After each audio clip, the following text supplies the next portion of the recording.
Hey, my name is Micah. I'm a student here at the New School. Today we're going to talk about depth of field. What is depth of field? It's a good question. Very simply put, it's the area that's in focus in your image. There's three things that affect depth of field. The first is subject distance. The second is aperture. And the third is focal length. Now, we're going to get into all that in a little bit while these guys back here get set up. But first, I want to take you outside and show you the difference between a short depth of field and a long depth of field. First, we're going to show the long depth of field. If you see this picture, both the subject and the background are in focus. Now we're going to do the opposite. Now you can see that the subject is in focus, but the background is blurry, and you can immediately see the difference between both the pictures because the second looks more professional. As I said before, there are three things that affect depth of field. The first is subject distance. As you can see, I am further from the camera. When the subject is further from the camera, you can see there's a very long depth of field. You can see everything in the background. Now when I move closer to the camera, and the camera operator adjusts accordingly, the subject is closer to the camera, so there's a shorter depth of field.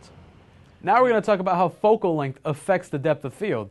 Here I have a 20mm lens and a 50mm lens set up. The 20 on the bottom, 50 on the top. We're going to show you the different focal lengths. I'm going to start with the 20mm.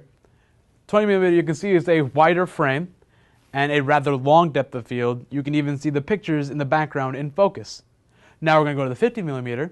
The 50mm is a tighter shot and has a very short depth of field.